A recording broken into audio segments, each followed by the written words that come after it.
Hello friends, welcome to our YouTube channel ಮಾಹಿತಿ ಕೇಂದ್ರ. ಇದೀಗ ಮೀಸಲಾತಿ ಪಡೆಯುವಂತಹ ಹಿಂದುಳಿದ ವರ್ಗದ ಬಗ್ಗೆ ಸರ್ಕಾರ ಹೊಸದಾದ ಆದೇಶವೊಂದನ್ನು ಹೊರಡಿಸಿದೆ. ಇನ್ಮುಂದೆ 8 ಲಕ್ಷ ಮೀರಿದ್ರೆ ನಿಮಗೆ 2A ಮೀಸಲಾತಿ ಇಲ್ಲ ಅಂತ ಹೇಳಿದೆ.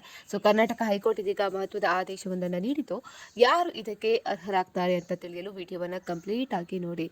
ಸೊ ಹಿಂದುಳಿದ ವರ್ಗದವರಿಗೆ ಪ್ರವರ್ಗ 2A ಮೀಸಲಾತಿ ಪಡೆಯುವ ವಿಚಾರದಲ್ಲಿ ಕರ್ನಾಟಕ ಹೈಕೋರ್ಟ್ ಇದೀಗ ಮಹತ್ವದ ತೀರ್ಪೊಂದನ್ನು ನೀಡಿದೆ.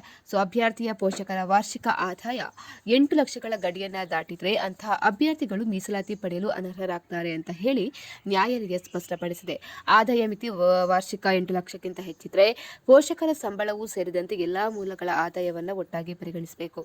ಸೊ ಒಂದು ವೇಳೆ ಆದಾಯ 8 ಲಕ್ಷ ಮೀರಿದ್ರೆ ಆ ಅಭ್ಯರ್ಥಿಯು ಕೆನೆ ಪದರ ಅಂತ ಹೇಳಿ ವ್ಯಾಪ್ತಿಗೆ ಬರ್ತಾರೆ. ಸೊ ಈ ವ್ಯಾಪ್ತಿಗೆ ಬಂದವರಿಗೆ ಪ್ರವರ್ಗ 2A ಮೀಸಲಾತಿ ಅನ್ವಯವಾಗುವುದಿಲ್ಲ.